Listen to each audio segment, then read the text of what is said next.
Assalamualaikum warahmatullahi wabarakatuh. Anak-anakku yang hebat, bagaimana kabarnya hari ini? Mudah-mudahan kalian semua dalam kondisi yang sehat.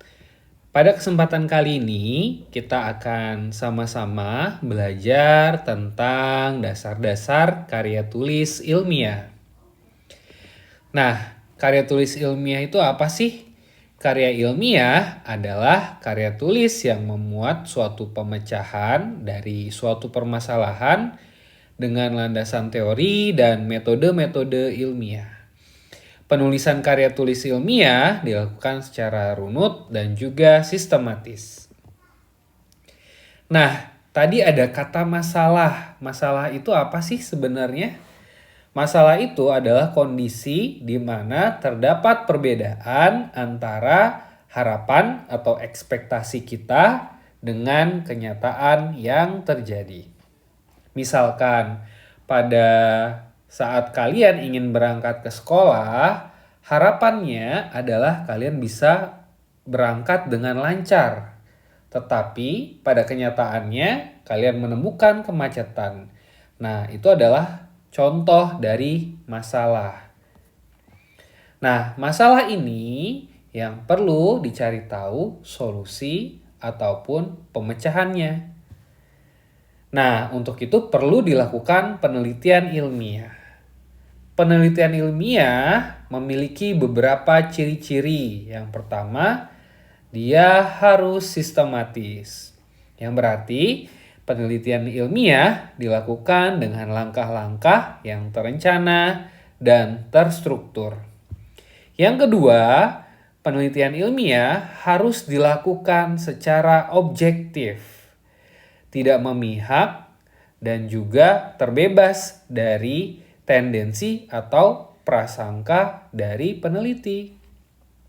Yang ketiga, penelitian ilmiah haruslah terukur, yang berarti ketika dalam pengambilan data harus menggunakan alat dan juga metode yang sesuai. Berikutnya, penelitian ilmiah haruslah logis, yaitu penelitian ilmiah harus didasarkan pada penalaran yang logis dan juga rasional. Lalu, penelitian ilmiah bersifat empiris, yang berarti penelitian ilmiah didasarkan pada data dan bukti yang diperoleh dari lapangan. Berikutnya, dapat diuji. Hasil penelitian yang dilakukan oleh seseorang itu dapat diuji kebenarannya dan diulangi oleh penelitian yang dilakukan oleh orang lain. Dan yang terakhir, penelitian ilmiah haruslah memiliki manfaat. Karena kebanyakan dari tujuan penelitian adalah untuk diaplikasikan dan membantu kehidupan manusia. Nah, penelitian yang baik adalah penelitian yang memiliki dampak yang besar, namun biaya yang dikeluarkan itulah kecil. Jadi, penelitian yang baik tidak harus memiliki metode-metode yang rumit, tidak harus berbiaya besar, tetapi miskin manfaat. Nah, apabila penelitian itu banyak manfaatnya, terlebih biayanya murah, maka penelitian itu sangatlah baik. Nah, berdasarkan prosesnya, penelitian dibagi menjadi 3 jenis. Yang pertama ada penelitian kuantitatif. Kuantitas, berarti pada penelitian kuantitatif menggunakan data numerik atau data yang berupa angka, dan biasanya untuk menarik kesimpulan diperlukan analisis statistik. Yang kedua ada penelitian kualitatif. Penelitian kualitatif biasanya menggunakan data yang bersifat deskriptif dan cenderung menggunakan analisis mendalam.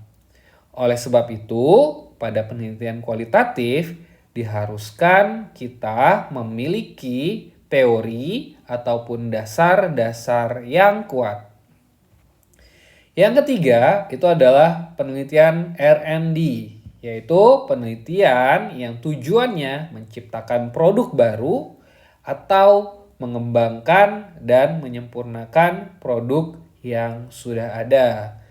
Dapat diambil contoh ya, HP yang dulunya memiliki jaringan 4G sekarang sudah 5G.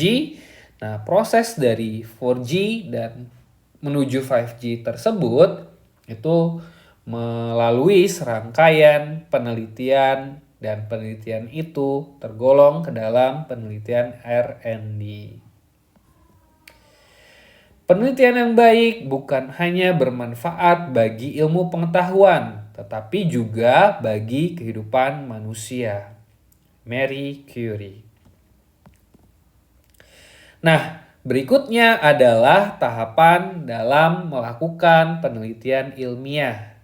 Yang pertama, sebelum melakukan penelitian ilmiah, haruslah kita memiliki topik atau permasalahan yang ingin diangkat. Misalkan kita ingin mengetahui faktor-faktor yang menyebabkan kemacetan. Lalu, tahap kedua, kita merumuskan pertanyaan penelitian.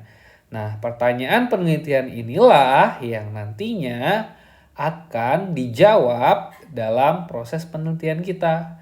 Apakah kemacetan itu disebabkan karena banyaknya pengendara atau karena banyaknya yang melanggar aturan dan sebagainya. Setelah itu, melakukan tinjauan pustaka. Tinjauan pustaka itu adalah serangkaian teori yang mendukung ataupun berkaitan dengan topik ataupun permasalahan penelitian yang kita angkat. Dalam hal tadi, misalkan kita mencari tahu faktor yang menyebabkan kemacetan, maka kita harus tahu kemacetan itu apa, ya, standarnya seperti apa, lalu faktor-faktor penyebabnya, dan seterusnya.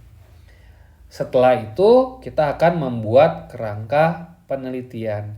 Kerangka penelitian berfungsi untuk melakukan fokus pada penelitian yang kita lakukan. Jadi, kita akan tahu tahapan-tahapan dari penelitian yang kita lakukan. Setelah itu, kita diharuskan untuk mengumpulkan data. Data ini bisa berupa hasil eksperimen, bisa berupa pengamatan, bisa berupa wawancara, berbeda-beda tergantung kebutuhan dan penelitian yang kita lakukan. Setelah data diperoleh, dapat dianalisis, ya. Dan setelah itu kita bisa tarik kesimpulan dari penelitian yang sudah kita lakukan. Di akhir, setelah kita mendapatkan kesimpulan dan melakukan semua proses dari awal hingga di titik mengambil kesimpulan, maka berikutnya kita harus menyusun laporan penelitian. Laporan penelitian ini yang salah satunya dalam bentuk karya tulis ilmiah. Nah, terbiasa menggunakan metode ilmiah, maka kita akan dapat menghasilkan solusi potensial dari suatu permasalahan dan memutuskan tindakan yang dapat menyelesaikan masalah tersebut secara efektif. Jadi, melakukan penelitian ilmiah dan juga membuat karya tulis ilmiah akan bermanfaat bagi kehidupan kita sehari-hari. Tidak hanya atau tidak harus kita menjadi seorang peneliti, bahkan menjadi ibu rumah tangga, menjadi pekerja, ya. Kita dapat menerapkan ini dalam kehidupan kita sehari-hari supaya permasalahan yang kita hadapi itu dapat kita selesaikan secara sistematis, efektif, dan efisien. Nah, berikutnya adalah etika dalam penelitian ilmiah. Seorang peneliti haruslah jujur, ya. Harus jujur melaporkan hasil penelitiannya. Yang kedua, harus bersifat adil. Peneliti harus memperlakukan semua partisipan dengan adil dan juga hormat. Yang ketiga, yaitu kerahasiaan. Peneliti harus menjaga kerahasiaan data dan informasi partisipan penelitian. Dan yang terakhir, kehati-hatian. Peneliti harus berhati-hati dalam melakukan penelitian dan tidak boleh membahayakan diri sendiri ataupun partisipan penelitian. Nah, jika hasil penelitian tidak sesuai dengan yang kita harapkan, apakah itu merupakan suatu kegagalan? Tentu tidak, ya. Misalkan kita ingin mencari pengaruh suatu produk terhadap kualitas kehidupan. Nah, apabila ternyata produk tersebut tidak berpengaruh apa-apa terhadap kehidupan kita, dan sementara keinginan kita produk itu berpengaruh, kita tidak boleh memanipulasi hasil yang sebenarnya diperoleh. Jadi kita harus tetap menyatakan atau menginformasikan fakta, data yang sesuai yang kita peroleh selama proses penelitian. Dan itu bukan merupakan sebuah kegagalan.